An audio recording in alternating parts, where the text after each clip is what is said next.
자, 합니다. 자, 물질의 특성 부분이에요. 화학 부분은 좀 어려워요. 예. 그래서 또 좀 계산할 것도 나오고 외울 것도 나오고 이래서 좀 어렵습니다. 물질의 특성. 그 물질의 특성을 이제 공부해가지고 나중에 혼합물을 분리하는 데 써먹으려고 하는 겁니다. 뭐 예를 들어서 지금 뭐 물하고 기름은 서로 안 섞이는 특징이 있잖아요. 그러면 이제 물하고 기름 분리할 때는 어떤 좀 특별한 기구도 필요하고요. 요 성질 이용해 가지고 분리할 수 있어요. 뭐 그런 거 배울 거고, 특성이라고 하는 게 특별한 성질인데 밀도나 용해도나 끓는 점, 녹는 점, 어는 점 이런 거를 특성이라고 하고, 이런 특성을 이용해 가지고 물질을 분리하고 뭐 이런 거 배울 거예요. 넘어갈게요. 자, 물질의 특성. 자, 특성에 이런 색깔도 원래 특성에 해당하고, 색깔도 그 다음에 맛도 원래 특성에 해당합니다. 맛이라던가 이런 것도 이런 거 특성이긴 해. 근데 이제 물질을 나누어 보면은 순수한 물질이 있고 혼합물이 있어. 순물질은 한 종류의 물질로만 이루어진 거예요. 근데 이게 물질이라는 말하고 원소라는 말하고는 좀 다른 거야. 순물질에 한 종류의 원소로만 이루어진 순물질도 있고, 두 종류 이상의 원소가 이렇게 결합을 해가지고 하나의 화합물이라고 하는 형태로 그렇게 되어 있는 애도 있어. 이거 헷갈리니까 잘 들으세요. 만약에 한 종류의 원소로만 되어 있으면 호돈소 물질이라고 하는데, 금이나 구리나 다이아몬드는 탄소로만 되어 있습니다. 한 가지 원소. 구리는 구리로 되어 있고 금은 금으로 되어 있고, 수은이나 산소 기체는 O2로 되어 있는데, 산소라는 원소가 한 종류가 있는 거죠. 근데 두 개가 붙었다라는 소리지 종류는 한 종류인 거야. 이거 이해 가세요? 요런 애들은 전부 다 한 종류의 원소로만 되어 있어요. 근데 두 종류 이상의 원소가 결합을 해가지고 된 거야. 결합을 해가지고. 그냥 섞여 있는 게 아니라 결합을 해. 무슨 얘기냐면, 물은 우리가 H2O라고 많이 했잖아. H2O라고. 물이라고 하는 물질은 수소와 산소 이렇게 두 종류의 원소가 결합을 해가지고 된 거야. 그래서 이거는 물이라고 하는 하나의 물질이야. 물질이야. 염화나트륨은 나트륨 이온과 염화 이온이 결합을 해가지고 된 거예요. 그러니까 이거는 하나의 물질이야. 이게 두 개가 아니라 뭉탱이로 하나의 염화나트륨이라고 하는 물질이라고. 이산화탄소도 CO2라고 해서 탄소 하나에 산소가 두 개가 결합이 된 거야. 그런 물질이야. 물은 수소와 산소의 원소로 되어 있지만 하나의 물질인 거야. 물이라고 하는. 염화나트륨도 어떤 하나의 물질인 거예요. 이산화탄소도 물질이고. 그래서 물만 있고 염화나트륨만 따로따로 있으면은 순물질인데, 물하고 염화나트륨이랑 이렇게 섞어 놓으면은 소금물 이런 혼합물이 되는 거예요. 혼합물이란 두 종류 이상의 순물질이 섞여 있는 물질이고 혼합물이라고 하는데, 설탕물에서 그 설탕 맛이 안 나요? 나죠? 그 설탕물을 만들어도 설탕의 단맛이 나는 거는 바뀐 건 아니지? 네. 그러니까 혼합을 하더라도 물질의 성질이 바뀌어? 안 바뀌어요. 혼합물이 되더라도 성질은 그대로 가지고 있습니다. 사이다의 설탕의 단맛과 탄산의 톡 쏘는 맛이 난다. 아무튼 사이다라고 하는 애가 됐다라고 해서 그 설탕의 단맛을 잊어버린 건 아니죠? 그래서 혼합물은 혼합이 돼도 성질이 바뀌는 건 아니다. 알고 있으셔야 하고, 혼합물도 두 종류로 이제 구분할 수가 있는데요. 균일하게 섞여 있는 혼합물이랑 불균일하게 섞여 있는 혼합물이 있어요. 균일하게 섞여 있는 거는 골고루 잘 섞여 있어. 골고루. 그래서 골고루 잘 섞여 있어. 그래서 식초나 소금물이나 탄산음료나 공기나 스테인리스 이런 거는 균일 혼합물이야. 골고루 잘 섞여 있어요. 근데 골고루 잘 섞여 있는 애들의 특징이 좀 대체로 투명해. 대체로 투명합니다. 식초도 약간 노란색이 있지만 그래도 투명한 거야, 투명하지 않은 거야? 투명해요. 근데 왜 투명하냐면 알갱이들이 되게 작게 나눠지기 때문에 눈에 안 보일 정도로 작게 나눠지니까 투명해지는 거야. 근데 흙탕물 투명해, 안 투명해? 안 투명하죠. 그 알갱이가 되게 커가지고 그래요. 그런 거는 균일하게 섞일 수가 없어. 사실 알갱이가 커가지고. 흙탕물이나 우유 투명해, 안 투명해? 안 투명해. 이런 거는 혼합물인데 불균일 혼합물이야. 이해 가세요? 과일 주스도 대부분은 안 투명해.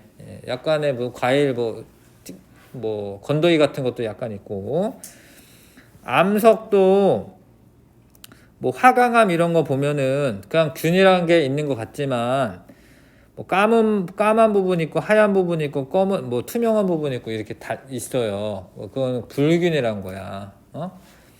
근데 스테인리스는 합금인데 이거는 처음에 만들 때 액체 상태로 해가지고 잘 섞은 다음에 굳히는 거기 때문에 이건 균일 혼합물이야. 스테인리스 같은 합금은 균일 혼합물입니다. 자, 이게 뭐가 뭔지 알아야 돼, 얘들아. 공기라고 하는 거는 질소, 산소, 아르곤, 이산화탄소 섞여 있는 뭘까요? 혼합물이야, 혼합물. 공기 순물질 아니야. 공기 혼합물이에요. 스테인리스 합금은 철과 크로뮴 등이 균일하게 섞여 있는 거야. 식초는 물하고 아세트산이라고 하는 게 있어. 식초의 그 신맛 나는 이유가 아세트산이라고 하는 애 때문에 그래, 얘 때문에. 바닷물은 염화나트륨이랑 물, 그 다음에 딴 것도 있긴 하지. 혼합물이고, 설탕물은 물이랑 설탕이고요. 우유는 물이 많고 칼슘이나 단백질이나 아니면 지방 같은 것도 있어요. 유지방이라고 해서 그런 거 섞여 있는 혼합물이고, 화강암은 장석이나 석영, 뭐 흑음모 이런 거 섞여 있는 건데, 이 둘은 무슨 혼합물일까요? 그렇죠. 이거 불균일 혼합물이야. 이거 외워야 돼. 이건 불균일 혼합물이다. 다 지식이에요, 지식 이게. 이걸 모르면은 무식한 거야. 이건 균일 혼합물이고. 스테인리스도 균일 혼합물입니다. 탄산음료 균일 혼합물입니다. 균일 혼합물. 균일 혼합물이에요, 탄산음료. 자, 그래서 옆에 이제 물질을 구분을 하면은 순물질과 혼합물로 구분이 되는데, 한 가지 원소로만 되어 있는 순물질도 있는데요. 두 종류 이상의 원소가 결합을 해서 만들어진 물질도 화합물이라고 부르고, 걔도 순물질이야. 요거 이제 물 분자만 있는 거죠. 근데 혼합물은 섞여 있는데 균일하게 섞여 있는 그림이고, 이거 불균일하게 섞여 있는 그림인 줄 알겠어, 얘? 네. 그렇죠. 여기 밑에랑 위에랑 조성이 다르잖아. 밑에는 약간 노란 애가 많고요. 위에는 약간 빨간 애랑 파란 애도 더 많고. 이건 불균일하게 섞여 있는 거야. 그림 보고 아는 거예요. 넘어가겠습니다. 자, 순물질과 혼합물의 이용. 경우에 따라 순물질이 좋을 때도 있고 혼합물이 좋을 때도 있습니다. 스테인리스 합금은 원래 철만 있잖아. 그러면 녹이 너무 잘 쓸어. 그래서 숟가락 같은 거 그런 거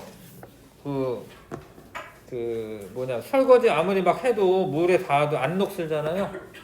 그거는 크로뮴과 섞어가지고 녹이 슬지 않는 조리기구 만드는데 많이 사용돼. 스테인리스 합금의 특징은 녹이 잘 안 쓴다라는 거예요. 그 다음에 땜납이라고 요즘에는 이런 거 잘 안 하는데 하여튼 선생님 어릴 적에는 뭐 이렇게 라디오 키트 만들기 막 이래가지고 라디오 이렇게 막 조립해가지고 라디오도 만들고 막 이러거든요. 근데 여기에 이런 소자들을 붙일 때 이건 뒷편을 봐야 되는데 뒷편에 그 약간 은빛으로 이렇게 있어요. 그걸 땜납이라고 해요. 땜납. 근데 얘가 이 인두가 아주 온도가 높지는 않아. 물론 뜨겁긴 하지만 300도 정도 되거든요. 그러면은 이 300도라고 해서 어떤 철 이런 게 녹아? 뭐 그런 거 안 녹거든요. 근데 땜납은 녹아요. 300도만 돼도 땜납은 쓱 녹아. 그래서 이 땜납은 납과 주석의 합금이고 납이나 주석보다 녹는 점이 낮아져. 녹는 온도를 녹는 점이라고 해요. 녹는 온도. 녹는 온도가 낮아져. 그래서 회로 같은 거 연결하는 데 많이 써요. 땜납이라고 하는 혼합물은. 퓨즈도 사실 땜납을 쓴 거야. 납과 주석의 혼합물 똑같죠? 근데 전류가 흐르면 쉽게 녹아서 전류를 차단해 주는데 이용된다.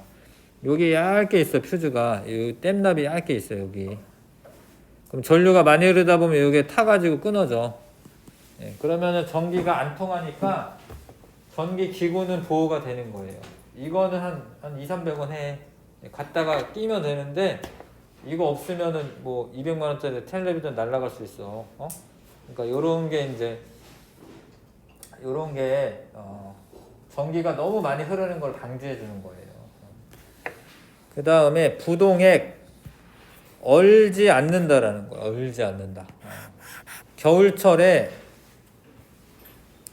자동차에 냉각수가 흘러야 돼. 냉각수가 그 엔진을 식혀줘야 돼.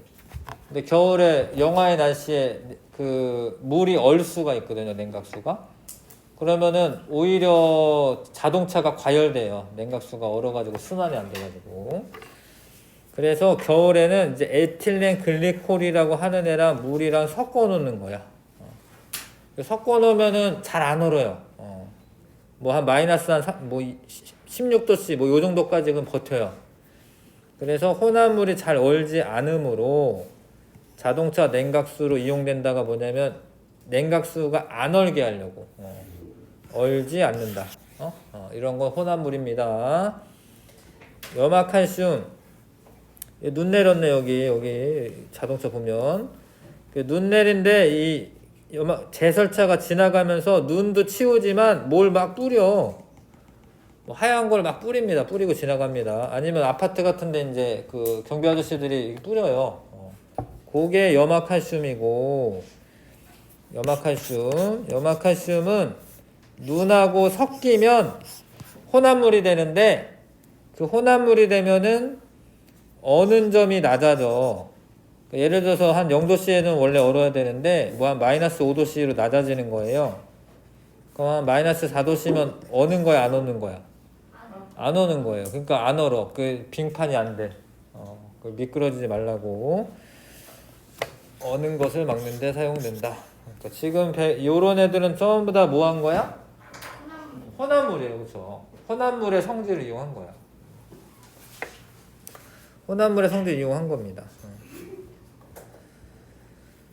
자, 근데 순물질이어서 좋을 때가 또 있어요. 공기는 혼합물이거든요. 그 중에 질소만 분리를 해가지고 액체질소라고 있어요. 액체질소.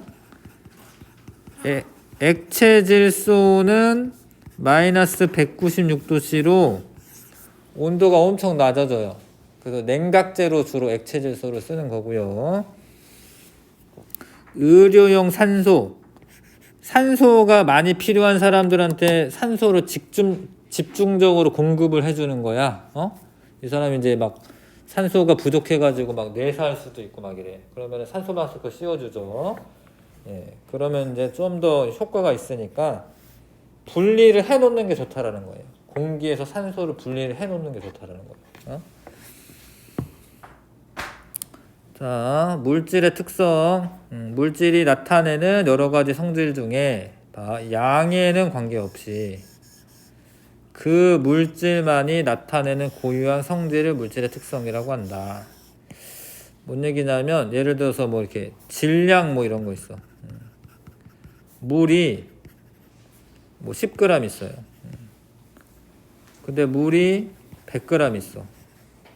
그러면 이 100g짜리 물은 물이고 10g짜리 물은 뭐 물이 아니야?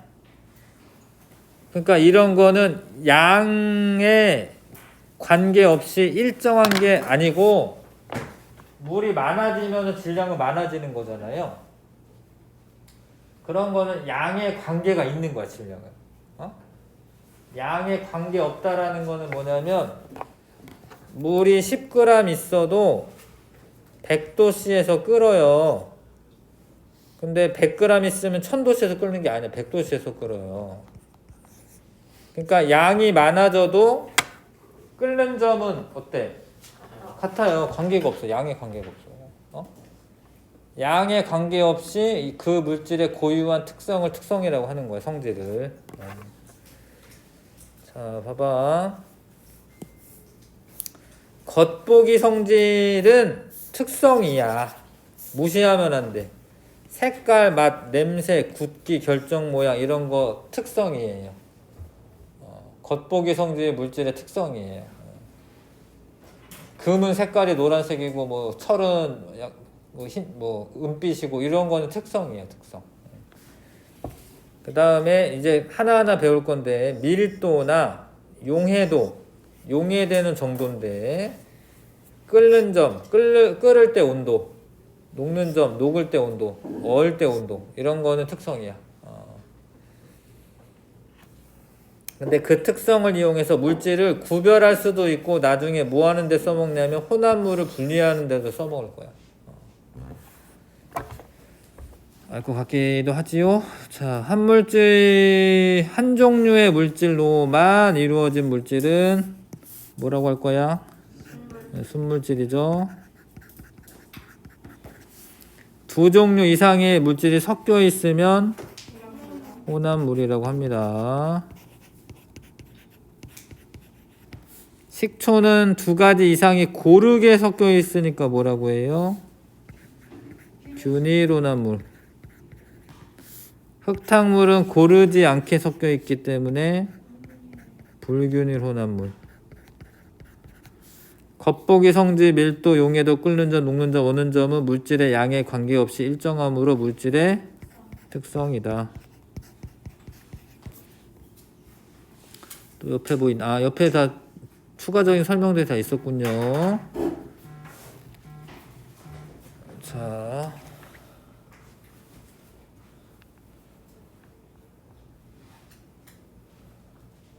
스테인리스가 녹슬지 않는 까다. 철에 섞어둔 크로뮴이 공기 중과 산소와 반응하여 산화크로뮴이라고 하는 게 생성이 되는데 이미 그 산화크로뮴이 얇은 층을 형성하면 내부에 있는 철을 보호하기 때문에 녹이 안 쓴다. 이게 자동차 부동액 넣어주는 겁니다. 여기 그 엔진의 냉각수가 얼지 않게 도와준다. 얼지 않게 해준다. 여기 액체질소죠. 액체질소는 마이너스 196도씨 이하로 냉각제로 많이 사용된다. 그 다음에 질량이나 부피나 길이 이런 거는 많이 들어봤잖아. 많이 들어봤다라고 특성이 아니야. 이거는 물질의 양에 따라 달라지기 때문에 이런 애들은 특성이 뭐야? 아니다. 질량, 부피, 길이 이런 거 특성 아니에요. 넘어가겠습니다.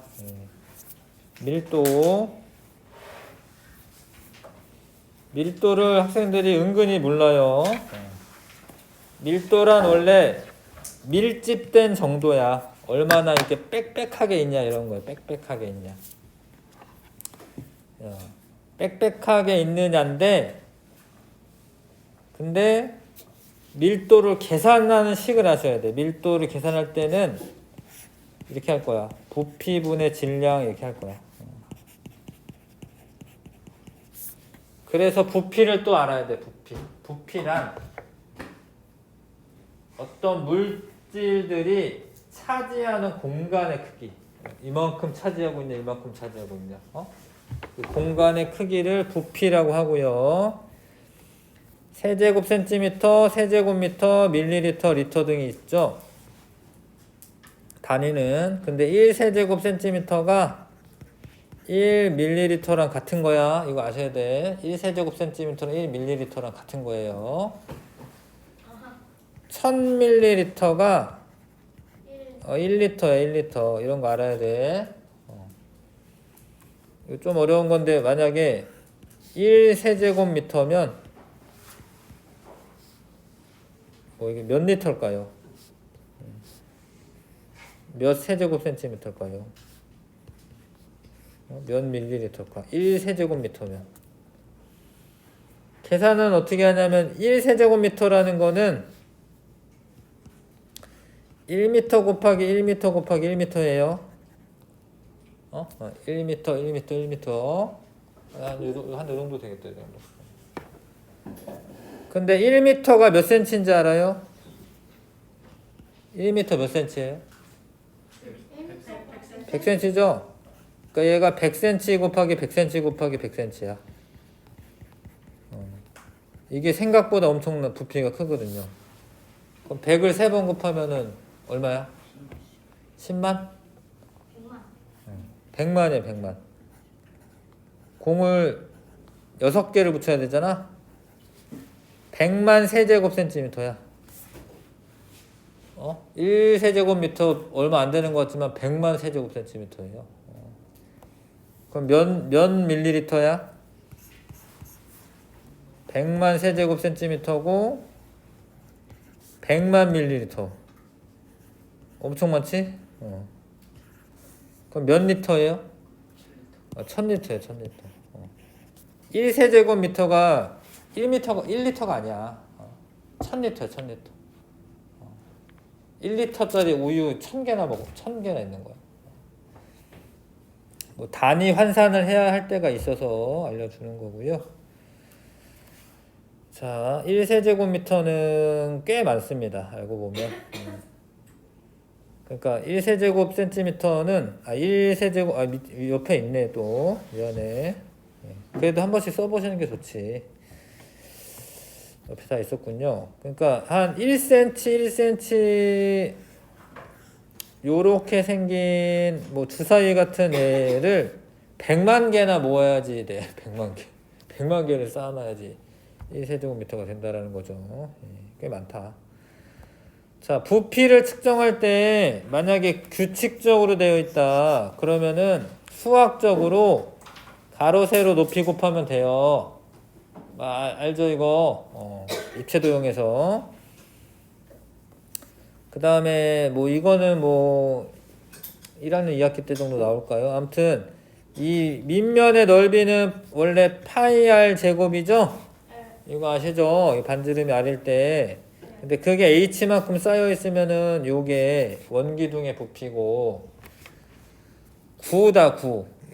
원이 아니죠. 9면은 3분의 4 파이 r 세제곱이야. 이건 수학 시간은 아니니까 뭐 꼭 몰라도 되지만 하여튼 이렇게 하는 거 알죠? 네. 이거는 이제 규칙적으로 되어 있으면 이렇게 해라. 근데 대부분은 어떻게 되어 있냐면 대부분은 불규칙적으로 되어 있어요. 고체가. 대부분은. 뭐 예를 들어서 뭐 있을까요? 이런 거 부피가 얼마냐? 이거 궁금하잖아요. 이게 부피가 얼마냐? 약간 규칙적이긴 하지만 계산하기 어려워. 이거 부피가 얼마냐? 이거 할 수가 없잖아. 그래서 이런 애들은 불규칙한 애들은 물에다가 담궈 보는 거야. 그러면은 물이 원래 20ml 부피 차지하고 있었는데 얘 부피만큼이 이렇게 증가를 해요. 이해 가시죠? 그래서 돌의 부피는 30에서 20 처음 빼면 얘는 10ml구나 이렇게 쉽게 알 수 있다라는 거야. 그래서 이런 애를 물에다가 담궈 봤을 때 물이 조금 올라갈 거 아니야? 그게 부피가 됩니다. 그래서 이렇게 하면 되는데, 만약에 이 코르크막에 이런 애는 이게 내가 퐁당 담가놔도 한 3분의 1이나 이 정도는 떠 있어요. 떠 있으니까 이게 증가된 양이 얼마 안 돼. 그래서 철사로 어떻게 해? 철사로? 얇은 철사로? 누르는 거야. 이게 다 잠기게. 그래서 물에 뜨는 애는 이런 철사가 필요해. 근데 물에 가라앉는 애는 담궜다가 이거 다 꺼내려면은 힘들잖아. 그래서 실에 묶어서 한 거고. 기본적으로 필요한 거는 이걸 눈금 실린더로 합니다. 눈금 실린더랑 물은 필요해. 액체. 근데 만약에 이제 이 액체에 뜬다. 그러면 철사 같은 게 필요한 거고. 이게 조금 누르려고 그러는 거죠. 이해 가시죠? 이거 고체는 원래 넣은 후의 액체 부피에서 처음 액체 부피를 뺀다. 알겠어요? 네. 자, 액체의 부피 측정. 액체는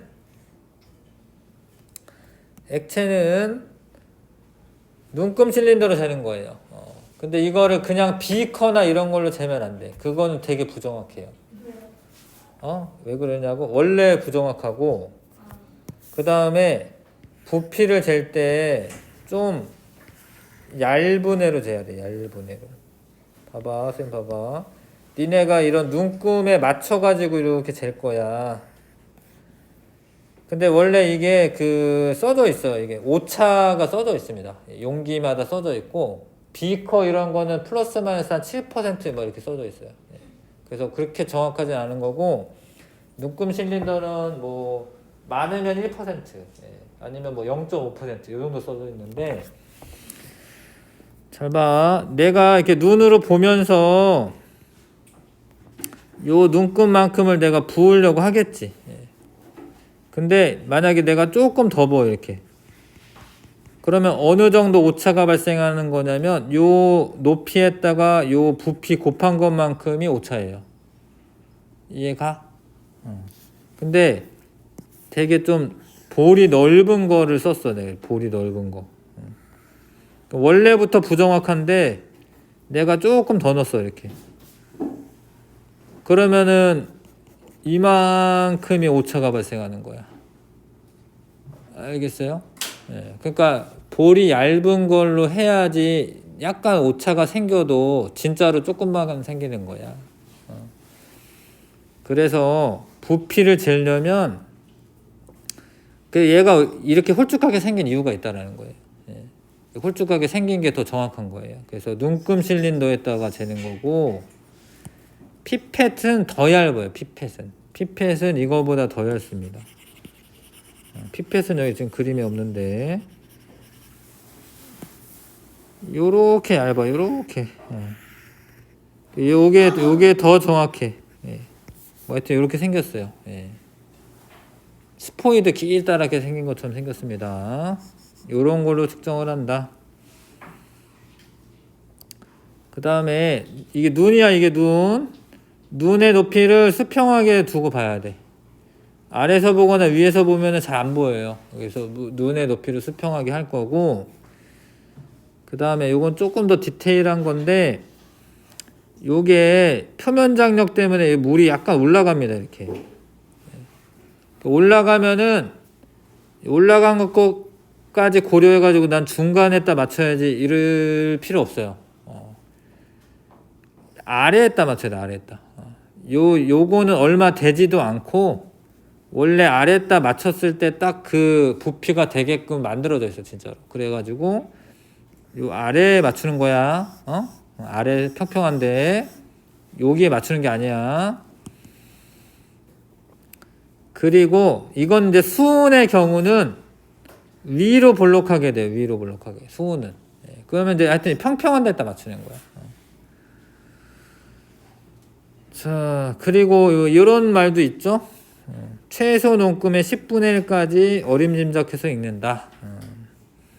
그거는 뭔 얘기냐면 이걸 재다 보면은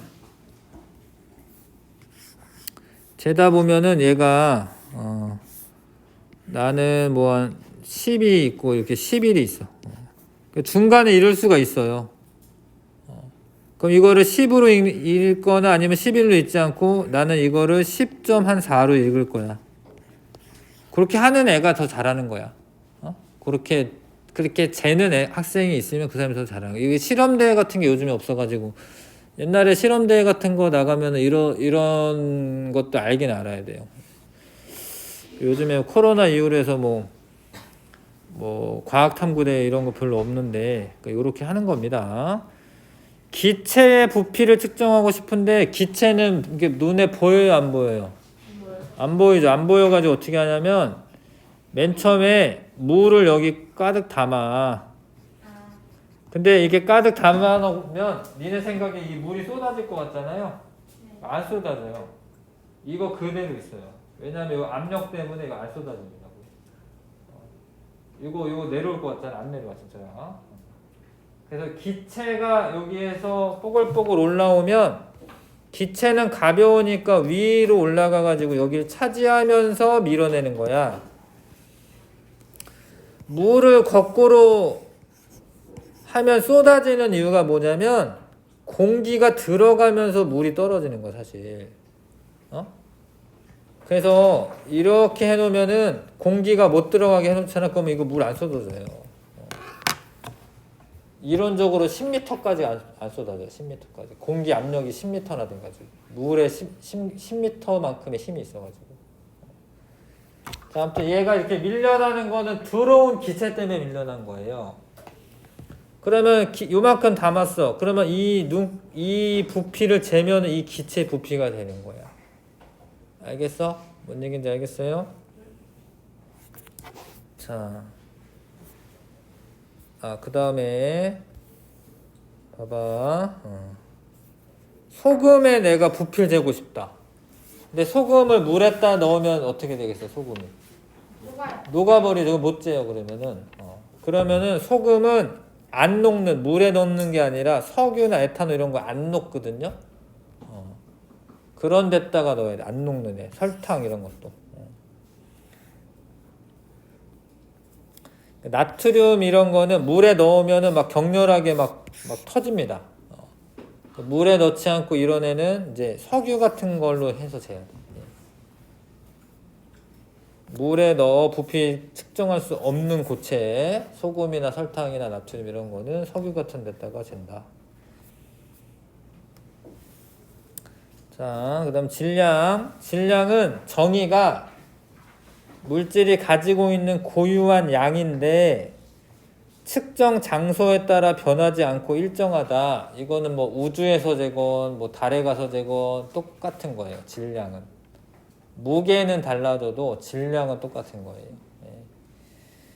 그 질량은 밀리그램, 그램, 킬로그램으로 사용할 거고 용수철 저울이나 이런 거는 무게 재는 저울인데 그런 거는 우주에서 재잖아. 그러면 안 재죠. 그러니까 예를 들어서 뭐 달에서 재잖아. 그러면은 6분의 1밖에 안 돼. 근데 요렇게 윗접시 저울이야 이게. 양팔 저울이나 윗접시 저울 이런 거는 분동의 질량과 비교하는 거기 때문에 분동 질량을 얘를 50g으로 하잖아. 그 수평이 맞아졌어. 그럼 얘는 50g의 질량 가지고 있는 거예요. 그래서 질량 측정하는 저울은 윗접시 저울이나 전자저울 등으로 하는 거고요. 자, 이거 분동이라고 하죠. 이 분동이 몇 g이 올라갔는데 수평이 맞아. 그러면 이 분동의 질량만큼이 이 나무토막 질량 되는 거야. 근데 이거는 불편하니까 사실 요즘은 다 전자저울로 하죠. 원래 요즘은 전자저울로 합니다. 자, 밀도. 자, 이제 중요한 게 뭐냐면 질량과 부피는 그게 특성일까요? 특성이 아닐까요? 아니다라고 배웠지, 그쵸? 예, 질량하고 부피는 특성이 아니다. 아닌데 희한하게도 밀도는 특성이야. 밀도는. 자, 잘 봐라. 질량을 부피로 나눈 값을 밀도라고 한다. 밀도 계산해봐 이러면 이렇게 해야 돼. 밀도는 부피분의 질량. 이렇게 계산하셔야 되고, 예를 들어서 물이 1ml가 있잖아요. 그러면 그거 1g이야. 1g. 그럼 물의 밀도는 얼마야? 1이요. 1 1g per ml. 자, 근데 물을 내가 뭐 10ml를 떠나. 그러면 몇 그램 될 것 같아요? 10배 더 했는데 몇 그램 될 것 같아요? 10g 되죠? 그럼 밀도 얼마예요? 1이죠? 그 밀도가 물의 양이 늘어났는데 밀도가 변했어요, 안 변했어요? 안 변했어요. 물의 양에 따라 밀도 안 변해. 왜냐하면 질량도 커지고 부피도 커지니까 안 변해. 그러니까 부피랑 질량은 따로따로는 특성이 아닌데 밀도는 특성이야, 특성이 아니야? 특성이에요. 밀도는 특성이다. 어떤 물질의 밀도는 물질의 양에 관계없이 항상 일정하기 때문에 특성입니다. 예를 들어서 무슨 그 금속이 뭐 이만큼 있었어. 얘 밀도가 뭐 10이라고 할게. 이걸 반토막 잘랐어요. 정확하게 반토막 잘랐어. 그러면 밀도가 얼마일 것 같아요? 10이에요, 10. 5 아니야. 왜냐면 부피도 반대고 질량도 반대거든. 부피도 절반이 되고 질량도 절반이 되니까 밀도의 변화가 있어요, 없어요? 없어요. 그냥 5 아니야. 10이야. 이해가? 이거를 뭐 한 100토막 냈어. 요거 하나가 밀도 얼마일 것 같아? 10이에요. 알겠어요? 밀도 변화 없어. 탐구 더하기 보세요. 내가 돌이 너무 예뻐 주워 왔어. 나 이 밀도를 알고 싶어. 돌의 질량을 재. 12g. 부피를 알고 싶어. 눈금 실린더에다가 물 담아놓고 퐁당 담가. 부피 얼마예요? 돌의 부피 얼마야? 4야? 24 아니야? 20을 빼야지, 그쵸? 4ml짜리가 12g이었다 이거야. 그럼 뭐야? 3g per ml가 이 돌의 밀도다 이거예요. 알겠어요? 네.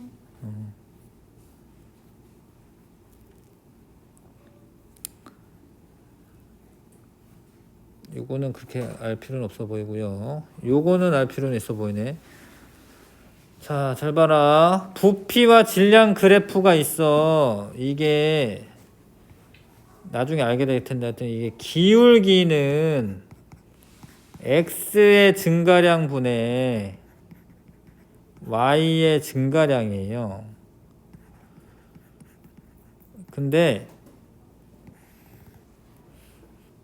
여기에서 요 점으로 갈 때 x 값이 증가하는 거 분의 y 값이 증가하는 거.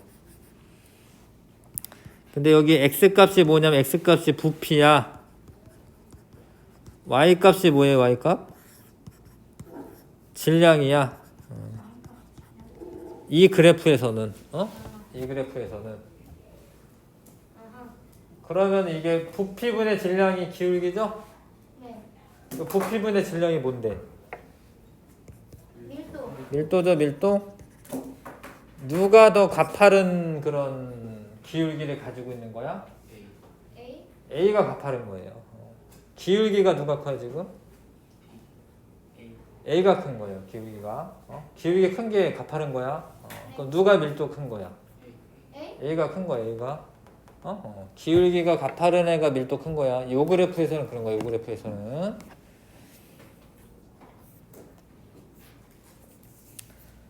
넘어가겠습니다. 자, 82쪽에.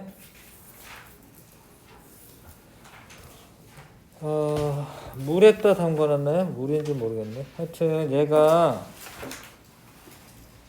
세공이 물이라고 할게. 물 같아. 물보다 밀도가 커서 가라앉아 있어요. 스타이로폼 공은 물보다 밀도가 작아서 떠 있어. 스타이로폼을 크게 했어. 그럼 무거워지니까 가라앉나? 안 가라앉아요. 이게 뜨고 가라앉는 거는 무게 때문에 생기는 게 아니야, 사실. 밀도 때문에 생기는 거야. 물의 밀도보다 스타이로폼 공의 밀도가 더 낮기 때문에 떠요. 스타이로폼 공 엄청 크게도 떠요. 쇠공을 작게 했어. 그럼 뜨나? 작게 한다고? 안 떠요. 왜냐하면 물보다 원래 밀도가 크니까. 아시겠어요? 자, 그래서 뜨고 가라앉는 거는 무겁다라고 뜨는 게 아니고 그 뭐 몇 톤짜리 뭐 만 톤짜리 배 막 이런 거 떠 있잖아요. 네, 그런 거는 부피를 크게 해가지고 밀도를 작게 한 거야.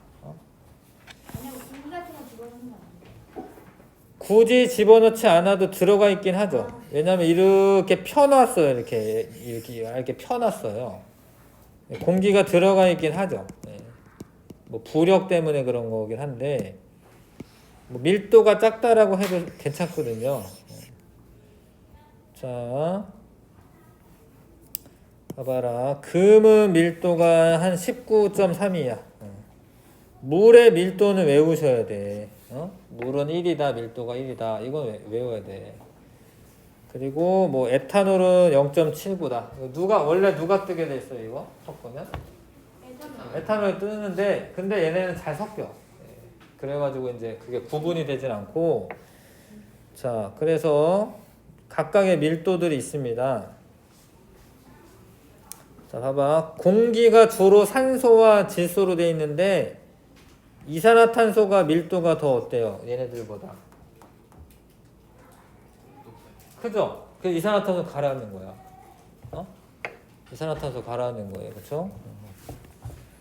자, 그 다음에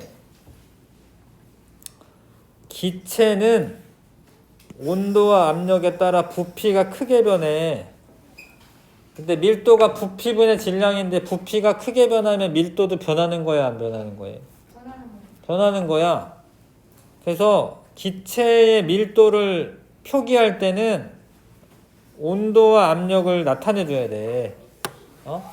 우리 1학년 과정에서 보일 법칙, 샤를 법칙 뭐 이런 거 배우면서 부피가 많이 변하거든요. 여기 써져 있는 건 25도씨 1기압일 때는 이렇다 이 소리야. 만약에 뭐 2기압 되면 달라져요. 이거 더 증가해요. 2배 증가합니다. 밀도가. 부피가 반으로 줄어드니까. 자, 그래서 봐봐. 바둑알이 밀도 제일 큰 거고, 물엿, 그 다음에 젤리, 글리세린, 포도알, 물, 플라스틱, 식용유, 코르크마개. 밑에 있는 애가 제일 밀도 큰 거예요. 그쵸? 자, 근데 순물질이면은 밀도 변화가 없지만 혼합물일 때는 밀도가 달라져요. 이런 거 초등학교 때 실험했을 텐데 이게 소금을 점점 많이 넣으면 소금물의 밀도가 증가해. 이게 뜨는 거야 이렇게. 나중에는 이거 뭘까요? 얘보다는 밀도가 커져가지고요. 뜬 거야. 보통은 저걸로 뭐 방울토마토 같은 걸로 실험하는데 이건 뭔지 모르겠네. 자, LNG랑 LPG가 있어. LNG는 액화 천연가스인데 메테인이 주성분이고 밀도가 작아 공기보다. 그래서 만약에 LNG가 유출이 됐다 그러면 위로 가요. 그래서 보통 아파트 같은 데는 LNG를 많이 써서 그 가스 누출 경보기가 위에 달려 있어요. 위에. 이게 LNG가 유출되면 위쪽으로 퍼지기 때문에 가스 경보기를 위쪽에 설치해야 돼. 근데 LPG는 보통 이제 상점에서 많이 쓰는 거예요. 그 가스 통에 달린 거 있어요. 통. 그 회색 통. 네. 그런 거 뭐 떡볶이집 뭐 이런데 뭐 이렇게 바깥에 있는데 보면 그런 가스통 있잖아요. 그런 거는 공기보다 밀도가 커요. 그래서 유출되면 어떻게 돼? LPG는 아래로 가요. 무거우니까. 네, 무거운 애니까. 그러면 경보기를 어디 달아야 돼? 아래쪽에 설치해야 돼. 이런 것도 가끔 문제 나옵니다. 자, 헬륨 기체는 밀도가 작아서 위로 올라가고요. 입으로 분 풍선은 이산화탄소가 들어있긴 해. 근데 이제 바닥에 가라앉고, 잠수함은 물탱크에 물을 채우면은 부피가 증가하는 건 아니지만 질량이 증가해서 밀도가 크게 되기 때문에 가라앉고요. 뜰 때는 물을 빼내요. 그러면 밀도가 작아져 가지고 뜨는 거고, 잠수부가 잘 가라앉으려면 납덩어리 같은 거 차고 가라앉아 이제 들어가야 되고요. 바다에서 파도 타기 할 때 물 위에 뜨기 위해서 밀도가 작은 서프보드를 이용한다. 자, 물질이 차지하는 공간의 크기를 뭐라고 한다? 밀도. 아니고 부피. 부피라고 하고, 물질이 가지는 고유한 양을 고유한 물질의 양. 질량. 물질의 양. 질량을 부피로 나눈 값을 밀도라고 하는 거야. 부피당 질량. 뭐 1ml에 몇 그램 이런 거죠. 그거를 밀도라고 합니다. 물질마다 서로 다름으로 물질의 특성이 된다. 되시겠죠? 자, 알루미늄과 구리의 밀도 측정하기. 자, 알루미늄 조각을 좀 큰 거 작은 걸 준비했나봐요. 그 부피를 쟀어요. 봐봐, 부피분의 질량 하면 밀도 나오는데, 크건 작건 밀도 어떤 거야? 같은 거예요, 같은 거. 얘도 구리 큰 거 작은 거 결국에 부피 밀도 어때요? 같아요. 그렇죠? 네, 물질의 종류가 같으면은 밀도 같은 거다. 액체도 마찬가지다. 액체도. 탐구하기 문제 1번부터 2번까지 풀어보시고.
자, 볼게. 만약에 이게 고체가 물에 녹으면 이런 거 할 수 있나? 이거 부피 될 수 있나? 아니요. 안 되죠. 그러니까 이거는 맞는 거야. 녹지 않아야 한다. 예, 구리가 알루미늄보다 밀도 크죠? 네. 보시면 크죠, 그쵸? 예, 구리가 더 큽니다. 그 다음에 밀도는 질량을 부피로 나누어서 구한다. 맞아요. 부피분의 질량. 부피가 일정할 때 구리가 알루미늄보다 질량이 크다. 맞아, 이거. 그러니까 이게 뜻이 뭐냐면 1ml 당 몇 g이다 이런 거야. 구리는 1ml에 8.96g이고 얘는 1ml에 2.7g인 거예요. 그러니까 얘가 부피가 일정할 때 구리가 더 많이 나가는 거 맞죠? 질량이 만약에 일정하면 구리가 알루미늄보다 조금만 있어도 되는 거야. 이거 이해 가나? 네. 질량이 만약에 똑같으면은 구리가 부피가 작아야 돼. 그래야지 밀도가 커져요. 부피분의 질량이기 때문에. 이 물질 중 서로 같은 종류의 물질인 것은 어떻게 이렇게 나눠봐야 돼. 밀도 1이다 1 나눠봐야 돼. 밀도 2 나눠봐. 밀도 2 나눠봐. 0.5 B랑 C죠? 네. 그래서 얘는 왜 그러냐? 밀도가 같기 때문에.